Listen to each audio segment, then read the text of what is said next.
Como resultado desse mau testemunho, verso 24, Paulo diz: como está escrito, o nome de Deus é blasfemado entre os gentios por vossa causa. O nome de Deus que deveria ser glorificado entre as nações através do testemunho dos judeus. O nome de Deus que deveria ser levado como salvação para os gentios em trevas e na ignorância. Esse nome estava sendo blasfemado. Blasfemar significa falar mal. Então, os judeus, os gentios daquela época, eles olhavam para o judeu com desprezo. Exatamente por isso, porque o judeu era a figura do hipócrita, daquela pessoa que tinha uma moralidade externa, mas era falsa.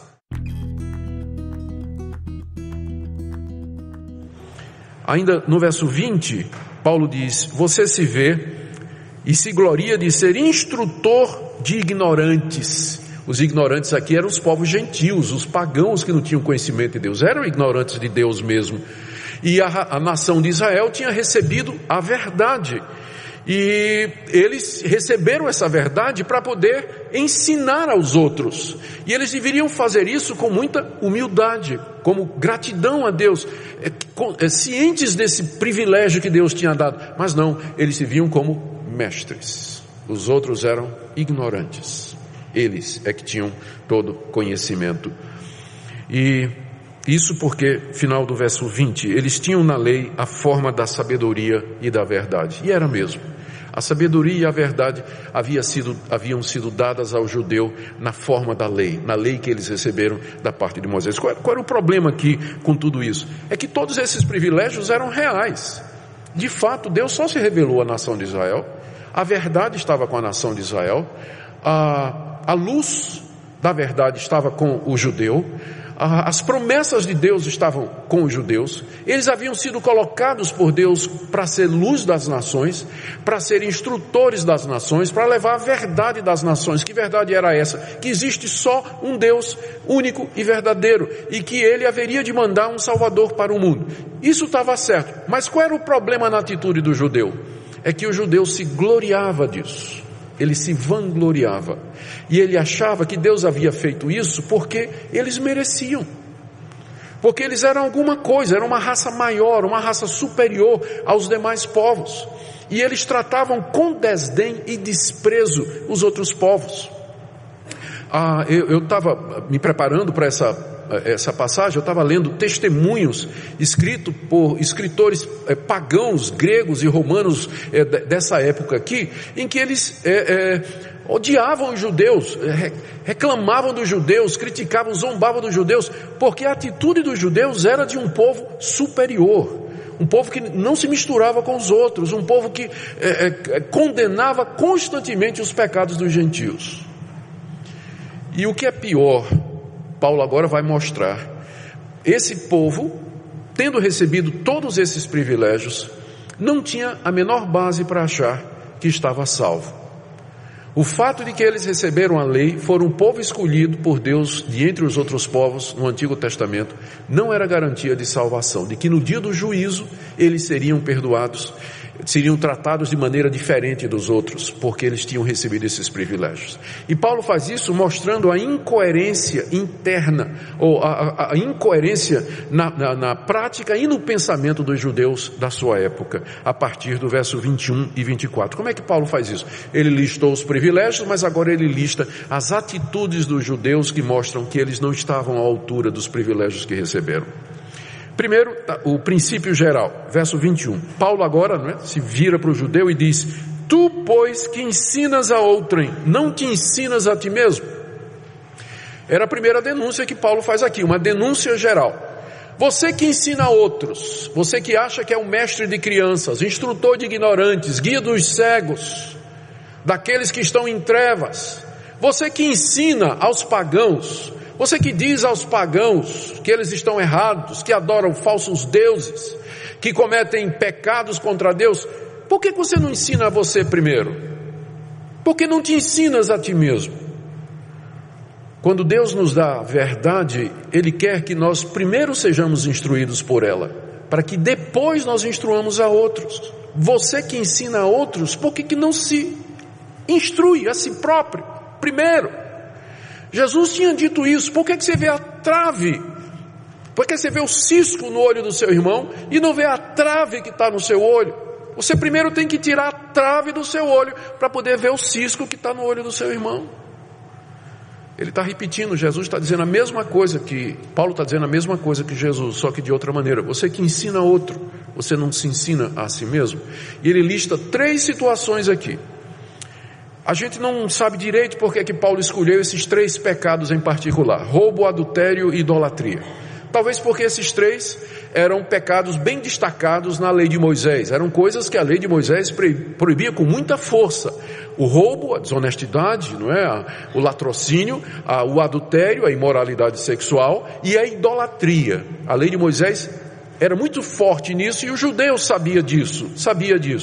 E outra razão provável é que essas práticas eram comuns no judaísmo da época do apóstolo Paulo. Juntando as duas coisas, talvez nós tenhamos aqui a razão porque é que Paulo foca nesses 3 pecados aqui. Olha o primeiro exemplo aí que ele cita, no verso 21 ainda. No verso 21 ele começa dizendo: tu, pois, que ensinas a outrem, não te ensinas a ti mesmo? Tu que pregas que não se deve furtar, furtas. Os judeus na época de Paulo e na época no primeiro século, eles eram conhecidos por serem desonestos e traiçoeiros nos negócios que eles faziam com os gentios. Quando o judeu fazia negócio com o judeu, aí eles eram honestos. Mas porque eles consideravam os gentios com desprezo, eles não achavam que era errado, na hora de fazer negócio com os gentios, usarem de artifícios, de silogismos e de subterfúgios para tirar vantagem do gentio. Isso era muito conhecido naquela época, está nas declarações dos autores gregos, romanos que escrevem contra os judeus, algumas das quais eu mencionei para vocês aqui. Era conhecido isso, que não era, você tinha que ter cuidado quando ia fazer um negócio com um judeu. Se você não era judeu, você precisava ter cuidado para não, quando você ia fazer um negócio com eles. É claro que isso não é uma generalização. Qualquer judeu do primeiro século ia dizer: mas peraí, isso aqui não é com todos os judeus. E é verdade, nós não estamos generalizando, mas estamos dizendo que naquela época era conhecido, há testemunhos disso, de que muitos judeus tinham essas práticas no comércio, quando eles faziam negócios com outros povos. Entre si havia esse respeito, mas com os outros povos havia liberdade então para proceder de maneira desonesta. Então é por isso que Paulo está dizendo aqui: você que prega a outros, não furtarás, porque é um dos mandamentos da lei de Deus que o judeu recebeu. Por que você furta então? Por que você usa de subterfúgio nos negócios, é desonesto nas suas transações e ao mesmo tempo você está lá na sinagoga dizendo, né, não, é proibido furtar, é errado furtar, é um pecado furtar, mas você mesmo faz isso. O segundo que Paulo menciona é o adultério, verso 22. Dizes que não se deve cometer adultério e o cometes? De fato, o adultério é o 7º mandamento.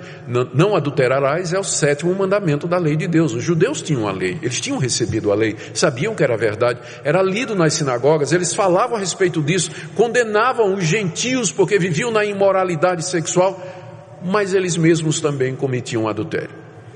Há casos e relatos de que era muito comum em determinado período esse tipo de atitude entre rabinos daquela época. E que era por isso que a posição preferida com relação ao divórcio adotada pela nação de Israel naquela época é que se podia divorciar da mulher por qualquer motivo. Por isso que uma vez questionaram Jesus a respeito disso, porque a posição que eles adotavam entre si é que um homem poderia largar sua mulher por qualquer motivo, e a razão é que ele queria ficar com outra. Então era comum esse pensamento, e Jesus condena, critica esse pensamento, e agora Paulo também. Você diz que não adulterarás, mas você mesmo também adultera. O terceiro que Paulo menciona, está no verso 22 ainda: tu abominas os ídolos e lhes roubas os templos. Os primeiros 3 mandamentos, os 2 primeiros mandamentos da lei de Deus eram contra a idolatria. Você não pode ter outro Deus além de mim, você não pode fazer imagem de escultura para adorar. Então o judeu falava da idolatria, ele condenava a idolatria que tinha nos povos pagãos. denunciavam a esse culto falso, a esses deuses estranhos que eram representados por imagens. Os templos pagãos eram cheios de imagens feitas de ouro, de prata, de pedras preciosas, de material nobre. Havia artefatos e utensílios que eram usados nos cultos pagãos, como pás, colheres de prata que eram usadas para mexer os alimentos e os sacrifícios, as facas, tudo de material precioso. Tudo isso tinha no templo pagão. Então o judeu dizia, é idolatria. O judeu nem entrava no templo pagão. Mas o que é que Paulo diz aqui? Você condena a idolatria, você abomina os ídolos, mas rouba os templos. Paulo deve estar se referindo a duas coisas. Primeiro, quando o judeu fazia guerra contra os pagãos e ele ganhava, ele entrava no templo. Ele geralmente não entrava, mas quando ele ganhava a guerra, ele entrava no templo e saqueava os ídolos. Quer dizer, ele era contra a idolatria, mas na hora de entrar no templo, pegar os ídolos cheios de pedra preciosa, de ouro e prata, tá de boa. E segundo, há notícias de que os judeus, no comércio, usando as práticas que são conhecidas, eram capazes de comprar e negociar objetos que vinham dos templos pagãos, utensílios sagrados. Eles compravam, negociavam aquilo. Aí Paulo diz, mas peraí, não é idolatria? Você não é contra a idolatria? Então você prega contra a idolatria, mas você rouba os templos pagãos, você se aproveita das riquezas que estão nos templos pagãos. O alvo de Paulo é mostrar a incoerência do judaísmo da sua época, de como eles não tinham a menor base para pensar de que receberiam de Deus um tratamento diferenciado. Olha a conclusão do que Paulo diz aqui no verso 23. Tu que te glorias na lei, desonras a Deus pela transgressão da lei. Era isso que o judeu fazia, ele se gloriava na lei. Deus deu a lei, Deus nos escolheu, Deus nos deu as promessas, nos deu a aliança, nos deu o culto, nos deu a verdade, nos deu a luz. Mas ao mesmo tempo em que ele se gloriava em Deus, ele desonrava a Deus porque ele quebrava essa mesma lei. Isso é o que a gente chama de hipocrisia. Hipocrisia. Uma pessoa dizer uma coisa, pronunciar uma coisa, declarar uma coisa, mas viver de outra maneira contrária, viver de forma contrária a tudo aquilo que ele professa e tudo aquilo que ele diz.